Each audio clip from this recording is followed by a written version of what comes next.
Hi, I'm Mina. And I'm Yules. Thanks for tuning in to Artificially Informed. Welcome to the deep dive. I was looking over the ask for today, and I have to say, keeping up with global events lately, it really feels like trying to drink from a fire hose while riding a unicycle. Oh, yeah. It is a balancing act for sure. It is. It really is. But that's why we're here. We are mapping the extremes of human experience today. Right, because the goal today isn't just to, read a list of facts at you. We're trying to find the hidden architecture that connects all these things. Exactly. We're going from the shifting tectonic plates beneath our feet to the quantum vacuum of space, right into the geopolitical chess matches in the Middle East and the artificial intelligence boom. So if you're listening, whether you're prepping for a meeting or you're just insanely curious about how the world works, this is for you. We're giving you the why behind the what. Filtering out the noise. Filtering out the noise, yes. Yeah. And, speaking of physical systems under stress, let's start with the actual ground we're standing on. The restless earth. Yeah. The immediate extreme forces reshaping our physical world right now. I was reading this dispatch out of South Korea, and it just painted this really visceral picture. The heat wave, right? The heat wave, yeah. It's been so relentless there that the soil temperatures spiked, and farmers are finding their potatoes literally boiled in the dirt. Wow. Before they can even harvest them. That is just, well, it's a fundamental breakdown of the agricultural microclimate. Right. It's not just hot weather. No, not at all. Soil is supposed to be an insulator. It regulates moisture, it regulates temperature. But when you have ambient heat reaching a certain threshold for a sustained period, the moisture trapped in that topsoil just superheats. Like an oven. Literally like an oven. And if you look at the macro level data, this event in South Korea, it's a symptom of a much larger engine revving up. Right, because we also have reports out of China. Yeah, the National Climate Center in China is forecasting one of the strongest El Nino events on historical record. And that's driven by the rising sea temperatures, right? Exactly, surging sea surface temperatures in the equatorial Pacific. Okay, let me unpack this for a second. If El Nino is a known cycle, like we know it happens every few years, why is the disruption so severe this time around? That's a great question. It's because the starting conditions are unprecedented. Think of the global ocean as this massive thermal battery. Okay. For decades, it's been absorbing the vast majority of excess heat trapped in the atmosphere. So the baseline temperature of that water is already significantly elevated. Ah, I see. Right. So when the El Nino cycle begins and that warmer equatorial water spreads east toward the Americas, it releases this staggering amount of thermal energy and moisture into the atmosphere. It's like turning up the heat on a stove that's already simmering. Yes. You're taking a simmering pot and just cranking the dial to max. The atmospheric currents simply can't process that much energy without creating extreme volatility. It's a fundamental rewiring of the jet stream. Which completely scrambles where the water goes. Exactly. I mean, you look at the United States right now. In the American Southwest, Lake Powell has hit its lowest structural level on record. The drought there is systemic. It's systemic. Millions of people in the desert rely on that for drinking water and power. But then you contrast that with the big island of Hawaii, also in the USA, which just got absolutely battered by Hurricane Lala. The contrast is staggering. It's wild. Lapuho, Hawaii, recorded 43.55 inches of rain. Over a single weekend. Over a single weekend. It knocked out power to 220,000 customers. I mean, Mother Nature clearly skipped the moderation memo. Oh, yeah. One state is a dust bowl, and another is getting 2 years of rain in 48 hours. Well, and the infrastructure in both places just wasn't engineered for those extremes. A power grid can't handle the soil liquefaction from 40 inches of rain, just like a dam can't generate power if there's no water. Right. But it's not just the weather. The ground itself is shifting. Yeah, let's pivot from weather to geology for a second. There was a 7.4 magnitude earthquake in the Choco region of Colombia. Down on the Pacific coast. Yeah, and the footage of the damage was severe, but what really stuck out was the isolation. Right, getting aid in there. Exactly, getting heavy machinery and medical supplies into a coastal region separated by dense jungle is just a logistical nightmare. It highlights how geography dictates resilience. That quake in Colombia happened along a plate boundary, the Nazca and South American plates. Right. But analyzing that logistical failure actually brings up a looming threat much closer to home for our North American listener. The New Madrid seismic zone. Exactly. The U.S. Midwest. Yeah, when we think of earthquakes in the U.S., Everybody defaults to California. The San Andreas fault, yeah. But the New Madrid zone is completely different. It is. California sits on a plate boundary where two plates are grinding past each other. But New Madrid is an intraplate fault system. Meaning it's in the middle of the plate. Right in the middle of the North American plate. It's a series of deep, ancient crustal weaknesses. And because the crust there is older, it's colder, and it's denser, seismic waves travel much further. So the damage is spread out more. Way more. It causes widespread damage over a vastly larger area than your typical California quake. And we have historical precedent for this. Back in the winter of 1811 and 1812, New Madrid unleashed a series of quakes. They estimate they were in the high 7 to low 8 magnitude range. Huge. The tectonic upheaval was so violent, it famously made the Mississippi River run backward. Right, the ground literally liquefied. But the context is what matters here. In 1811, that was a sparsely populated frontier. Yeah, not a lot of infrastructure to break. Exactly. But if a 19th century disaster hits our 21st century supply chain, the Mississippi River Basin is the central artery for intermodal transport today. Right, so if those locks and dams fail. It paralyzes global commerce. You cut off the movement of agricultural exports, petrochemicals, manufacturing components. It would cripple everything. It's terrifying to think about, but, there is this fascinating irony in all this environmental extremity. What do you mean? Well, the very same climate extremes we just talked about are actually pulling back the curtain on ancient history. Oh, right. The drought revealing things. Yeah. It's actually like a rogue archaeologist. We have these shrinking rivers and massive construction booms cracking open forgotten time capsules. Like in Rome. Yes, Rome, Italy. The severe drought there lowered the Tiber River so much that it exposed the remains of a first-century bridge. Associated with Emperor Nero, yeah. It's so ironic. Climate change is a threat to heritage sites, but right now it's unearthing them. It really is. And it's not just the drought. Construction in Rome uncovered this incredibly preserved mosaic at a building site. For the vigils, right? Yes.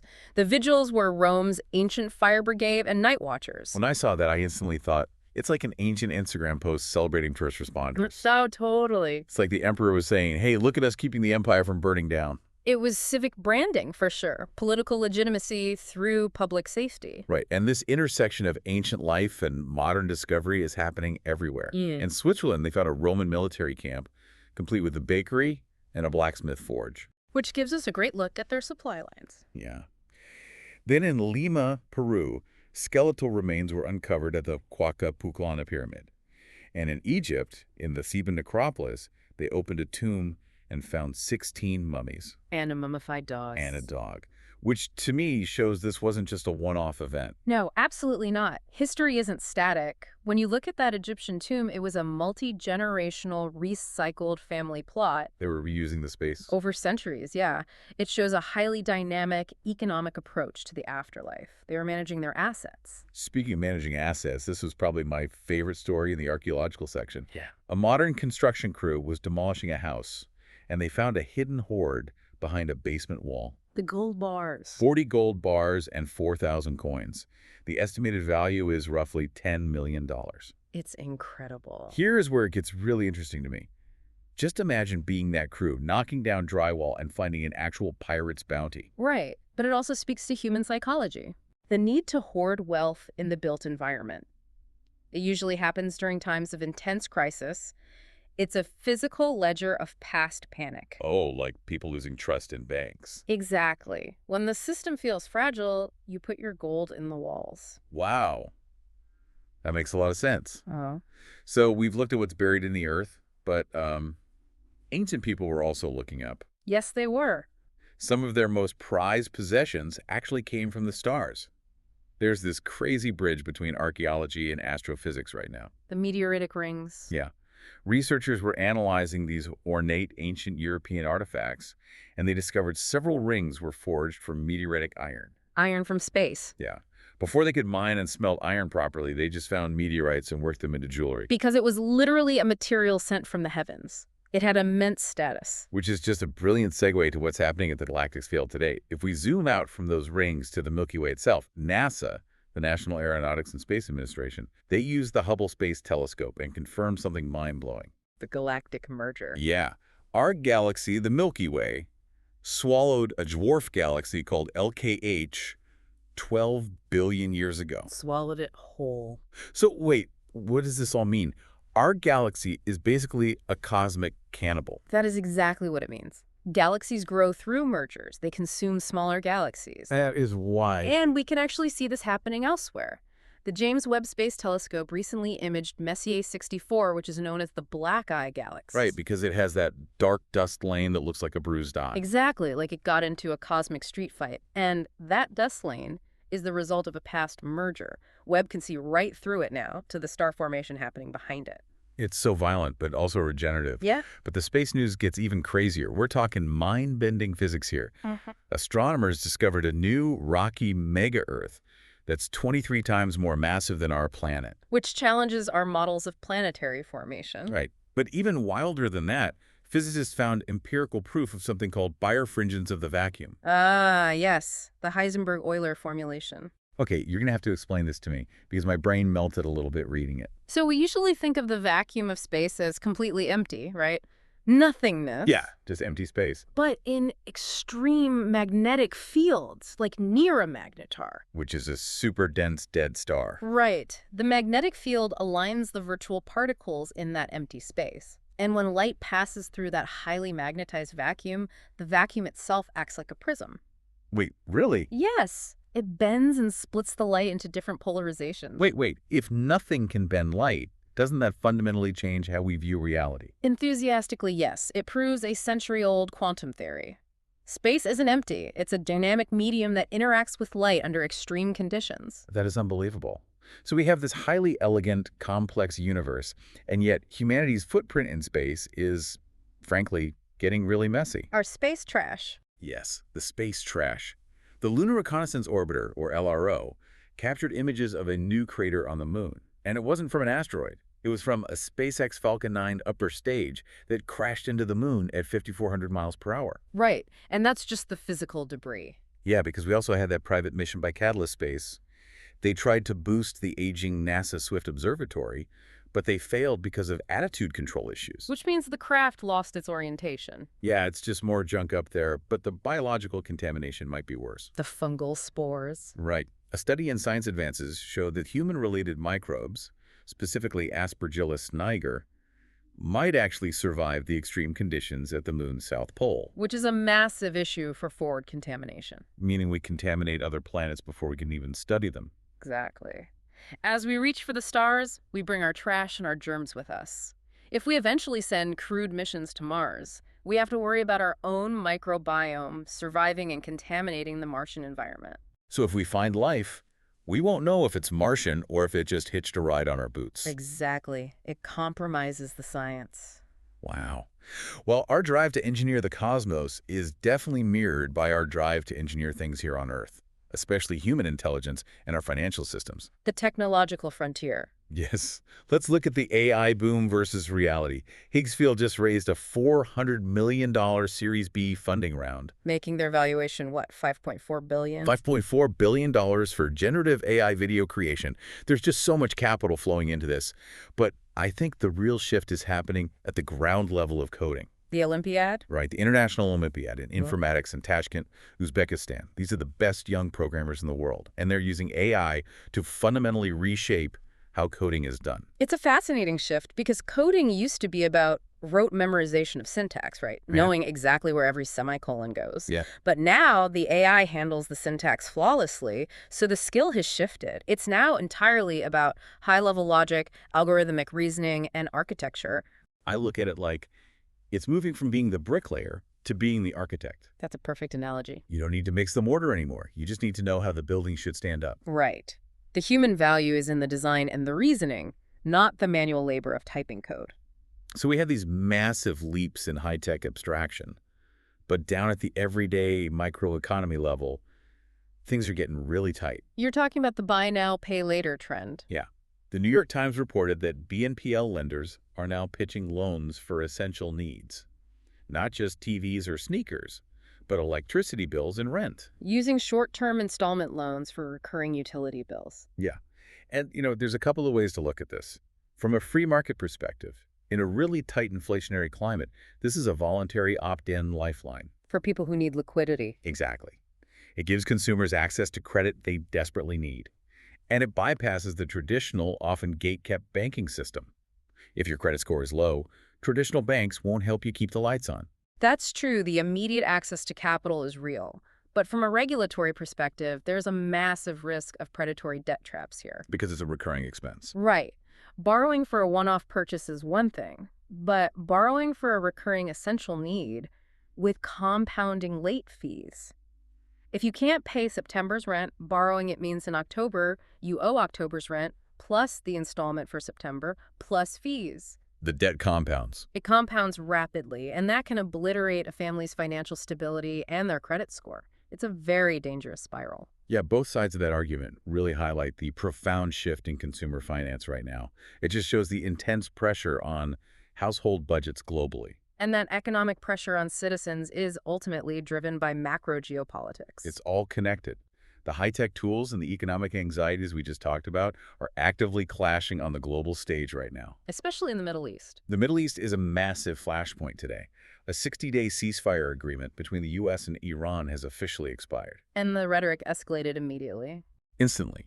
U.S. President Donald Trump is threatening tremendous economic consequences, and the administration has even floated military strikes on Oman, a U.S. ally, if they get in the way of Iran negotiations. Which is incredible because Oman is the crucial back-channel mediator in that region. Right. The UAE, the United Arab Emirates, has also halted trade with Iran. But let's go back to Oman. Why threaten the mediator? Well, analysts are saying it shows how options have shriveled. Right. When you threaten the conduit for de-escalation, it means traditional diplomatic leverage has failed. Economic sanctions have reached their limit. And the market is reacting to that fear. Global bond yields have spiked to their highest level since 2007 purely on the fear of this instability. Investors want higher returns for the risk. And a big part of that risk is the Strait of Hormuz. Over 80% of commercial ships are currently bypassing the waterway because it's just too dangerous. Which adds massive cost and time to global energy supply chains. It's incredibly fragile. It really is. And it's not the only fragile truce. We have a drone war escalating in Europe. The UK and Ukraine? Yeah. The United Kingdom is supplying long-range drones to Ukraine, and they are being used to strike deep inside Russian territory. And Moscow's reaction has been severe. Russian Foreign Minister Sergei Lavrov warned Britain of severe consequences. He stated they view this as direct participation in the war.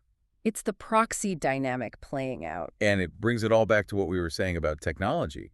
Drones, much like the AI and the space tech we discuss, they've completely leveled the playing field of traditional warfare. Right. An inexpensive unmanned drone can bypass billion-dollar defenses. It's asymmetrical, but it makes this proxy dynamic incredibly fragile. We are constantly risking a broader NATO conflict. Testing the limits of escalation. Exactly. Wow. I mean, we have covered an incredible amount of ground today. From the very beginning, tracing the heat-boiling potatoes in South Korea. And the El Niño cycle in the Pacific. To ancient Roman firemen and multi-generational tombs in Egypt.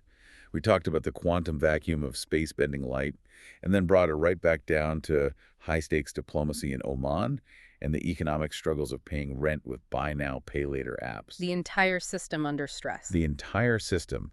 But before we wrap up, I want to hand it over to you. Do you have a final provocative thought to leave our listeners with today? Yeah, I do. We spent a lot of time today talking about legacy, right? We talked about human microbes surviving on the moon, and we discussed the catastrophic threat of the New Madrid fault line threatening our modern infrastructure here on Earth. Right. I want the listener to consider this. As our technology enables us to alter the very fabric of space, and as we create artificial intelligence that handles our complex logic, are we essentially becoming the architects of our own geological epoch? Wow. If a future civilization digs us up 1,000,000 years from now, what are they going to find? Will they find our pristine AI servers and our lunar craters?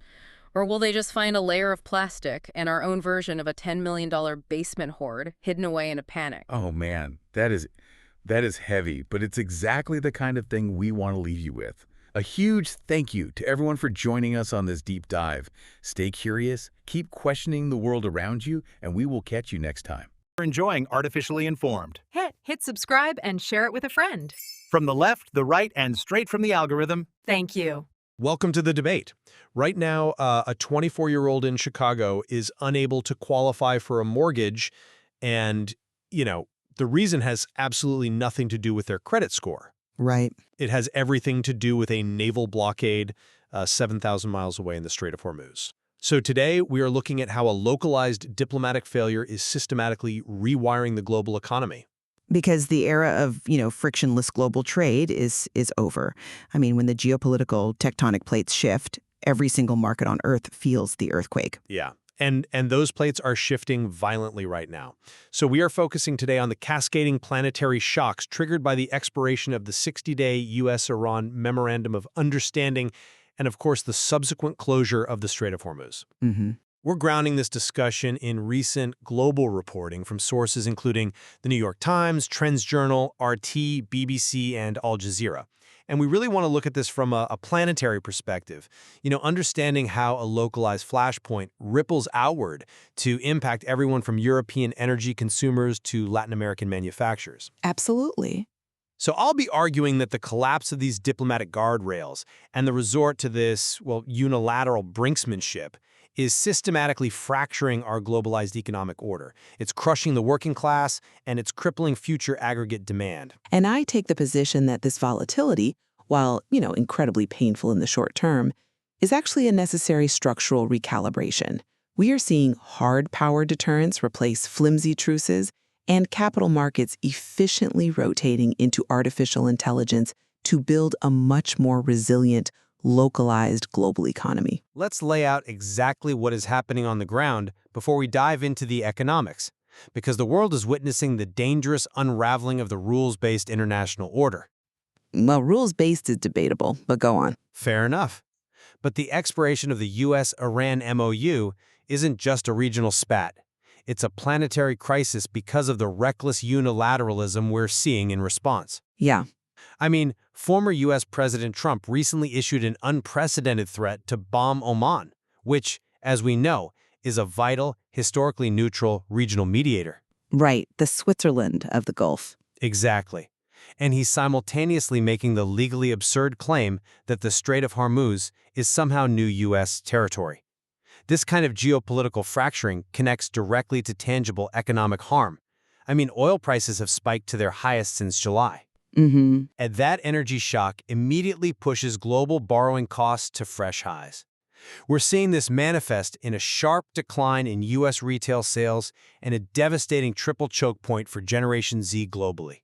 The rent and debt issue. Right. Sky-high rents, crushing student loans, and incredibly tight credit. The current strategy isn't establishing deterrence. It is economically cannibalizing the working class around the world. You're diagnosing the pain correctly, I'll give you that. But you're fundamentally misinterpreting the cure. How so? Well, the previous multilateral truces you're defending were incredibly fragile. They were illusions of stability that allowed bad actors to manipulate global markets with absolute impunity. But they kept the shipping lanes open. Apparently. What we're seeing now is the establishment of real deterrence, which is an absolute necessity for long-term planetary stability. Look at the UAE, for example. Okay. Following recent ballistic missile strikes, Abu Dhabi initiated an unprecedented financial and trade embargo against Iran. That is proof that regional actors are finally stepping up to enforce boundaries rather than relying on, weak, temporary MOUs brokered by the West. I mean, embargoes happen all the time, though. Yeah, but while you focus heavily on the immediate consumer pain, look at what the capital markets are doing. They are highly efficient and they are adapting. We are seeing a massive rotation of capital away from speculative assets like crypto directly into productivity-enhancing AI infrastructure. We'll definitely get into the AI piece later. We have to, because the global economy isn't dying, it's intelligently repricing risk and pivoting toward technological resilience. Look at South African citrus exporters bypassing traditional choke points to open new direct markets in India. Let's start right at the epicenter of this crisis, though, the Persian Gulf. You talk about deterrence, but diplomacy is utterly failing to secure the world's most vital energy choke point. It's failing because there was no leverage. But Iran's parliamentary speaker Mohammad Bagher Khalibaf has made it crystal clear that the strait will remain closed until the U.S. agrees to the terms of the expired MOU. Now look at the American response. Threatening to bomb your own mediator, Oman, while they are actively trying to negotiate a toll system for safe passage, is literally burning down a bridge while you're standing on it. It's hardball. It's chaos. How does alienating our Gulf allies establish deterrence? It just guarantees a global energy catastrophe. Because the idea that Oman's mediation was going to miraculously solve a structural conflict of this magnitude is a complete misreading of the region's history. But they've mediated successfully before. Sure, on the margins, but diplomacy without leverage is just pageantry. The fact is, the UAE embargo is the real story here. But why is that embargo the real story? Like I said, embargoes happen all the time. What makes this one a kill shot? Because of the underlying financial plumbing. To understand why the UAE embargo is so devastating, you have to understand that Dubai has historically been the primary financial laundromat for Iranian trade. Right, it's their gateway to global markets. It is the essential conduit. By cutting off Dubai, regional actors aren't just sending a strongly worded diplomatic memo.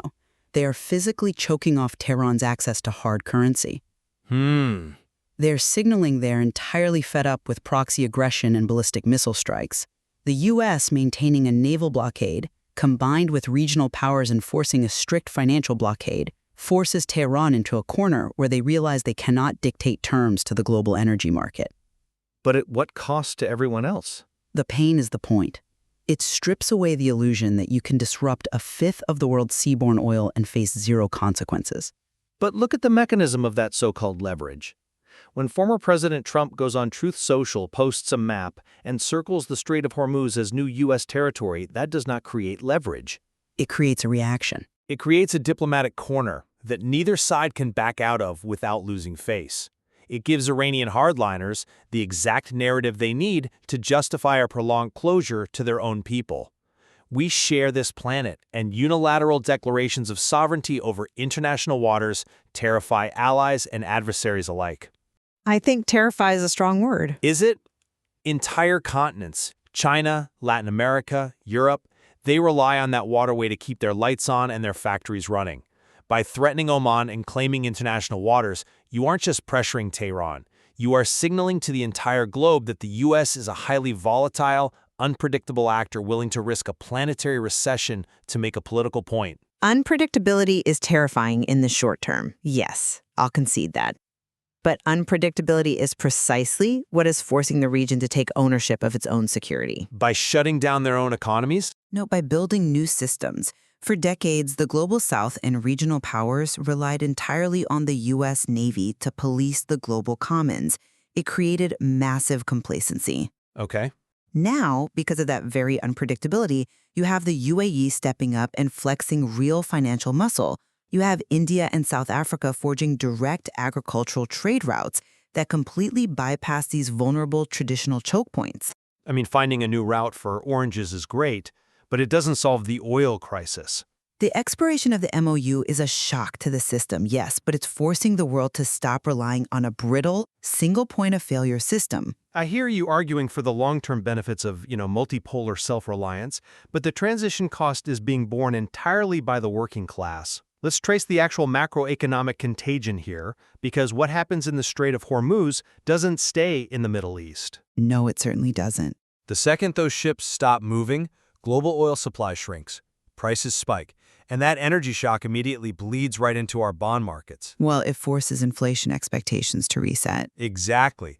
When oil prices spike, the cost of manufacturing, packaging, and shipping, literally everything goes up, whether it's a factory in Monterrey, Mexico, or a plant in Germany. That reignites inflation. And how do central banks fight inflation? They hike interest rates. They hike rates, so that geopolitical standoff in the Gulf directly translates to higher mortgage rates, higher auto loans, and crushing credit card APRs. Global borrowing costs hit fresh highs, pushing the U.S. national debt past the $40 trillion threshold. Which is a huge structural issue. It's massive, and we are seeing the real-world impact right now. July saw the steepest retail sales decline in over a year. The macroeconomic reality on the ground is the great graduate homecoming. Right. Generation Z is facing this brutal triple choke point of high rents, student loans, and tight credit. They are delaying household formation because independence has become mathematically impossible. I'm not denying the severity of the consumer squeeze. It is brutal. But we have to zoom out and view this structurally. What we are experiencing right now is a necessary macroeconomic correction to wash out the massive artificial stimulus of the early 2020s. Artificial? It kept the economy afloat during a pandemic. But at what cost? For years, we operated under zero interest rate policy, or ZIRP, combined with trillions in fiscal injections. That completely distorted asset prices and consumer expectations globally. Money was cheap, yes. Money was effectively free. What you are calling a choke point is actually the painful, unavoidable process of the global economy finding its natural equilibrium again. Capital actually has a cost now. But the equilibrium you're talking about is hollowing out the middle class. Look at corporate balance sheets, though. They remain incredibly strong. We are seeing a major shift towards stock buybacks and dividends right now. Which proves my point. Let me finish. That indicates that businesses are well capitalized, they are shedding excess, and they are preparing for a much more disciplined, rigorous economic environment. They are bracing for impact and surviving. Hold on, you're praising corporate health, but that health is a complete mirage if you look at the foundation. Stock buybacks don't build houses. They don't buy washing machines or cars. They return value to shareholders. But if an entire generation is stuck in their childhood bedrooms, unable to form households, they aren't buying durable goods. In economics, we talk about aggregate demand, right? The total spending power of the population. Yes. If you destroy aggregate demand by trapping the youth in debt and high rents, you are artificially propping up corporate balance sheets today at the direct expense of tomorrow's growth. It's a rebalancing. It's a destruction of the consumer base. And from a planetary perspective, delayed household formation in the West means fewer manufacturing orders for factories in Asia and Latin America. It's a massive, cascading dampener on global growth. Geopolitical brinkmanship is literally suffocating the global consumer base. See, it isn't suffocating growth. It is redirecting it. You are assuming the economy is a static engine that just slows down when fuel gets expensive. It's not. It's dynamic. How is it closed factory dynamic? Because it's a reallocation of capital. If traditional physical trade routes and physical consumer spending are facing insurmountable bottlenecks, the market solves for this by finding sustainable growth in the digital and efficiency sectors. Ah, here comes the AI pivot. Look at the recent Trends Journal report. It shows institutional traders aggressively abandoning speculative crypto assets and pouring billions into AI-focused equities. I mean, crypto to AI is just jumping from one speculative bubble to another. It is fundamentally different, and you have to look at the mechanics of why the capital is moving. Crypto relied on cheap liquidity and zero interest rates to thrive because it didn't produce anything tangible. Some would argue neither does AI yet. But enterprise AI is solving physical world problems right now. Massive capital is flowing into productivity software for a reason. You have Rylet closing a $100 million Series C, which is late-stage proven funding, not just the pitch deck, to automate corporate finance. Okay. You have Etched doubling its valuation to $21 billion in a single month. You have SpaceX integrating AI tooling by acquiring Cursor. Artificial intelligence is the exact deflationary efficiency-driving tool the world needs to offset these physical supply chain shocks. Okay, but how does a language model fix a naval blockade? You can't eat code. It's not about ChatGPT writing emails. It is about predictive logistics and industrial optimization. When a physical shipping route through the Red Sea or Hormuz fails, AI infrastructure allows global logistics companies to dynamically reroute thousands of shipments in real time. But the ships still have to physically sail further. Yes, but it calculates the most fuel-efficient paths around the Cape of Good Hope, predicts port congestion in Rotterdam months in advance, and adjusts factory schedules in Mexico accordingly. Which still raises costs. Furthermore, we have a massive demographic crisis globally, with an alarming number of prime-age men leaving the workforce. When you have fewer workers and longer, more expensive shipping routes, the only way a planetary economy sustains its output is by radically increasing the productivity of the systems that remain. AI is the ultimate resilience mechanism against geopolitical chaos. I understand the theory of digital optimization. I really do. but you are completely ignoring the physical constraints of the technology you're praising. AI valuations right now are the absolute definition of a speculative bubble completely detached from macroeconomic reality. Because they have high capital expenditures? Because you cannot run a global economy on algorithms if physical LNG shipments are blocked and Europe can't heat its homes. And let's look at the actual requirements of this AI revolution. Building these massive data centers requires two things: incredibly cheap debt to finance the construction and massive amounts of cheap energy to cool the servers. Which is exactly why the capital markets are being so selective right now. But they can't escape the geopolitics. If the Strait of Hormuz stays closed, global energy remains extremely expensive. If energy stays expensive, inflation stays high. If inflation stays high, central banks keep borrowing costs at record levels. Right. The geopolitical shock you are brushing off directly increases the cost of capital for the very AI infrastructure projects you claim will save us. The physical world always reasserts its dominance over the digital one. And the high cost of capital is exactly why this isn't a bubble. High borrowing costs act as a ruthless filter. A filter? Yes. During the zero interest rate era you were defending earlier, capital funded any idea with a pulse. We saw completely absurd business models get billions in funding. Now, because debt is incredibly expensive, capital only flows to technologies that offer a definitive, immediate, and measurable return on investment.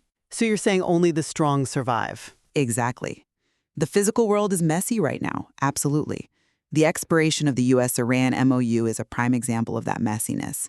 But human ingenuity, backed by highly efficient capital markets, responds to friction by building better systems. But you're treating Silicon Valley like it's some safe haven from structural instability. It's not.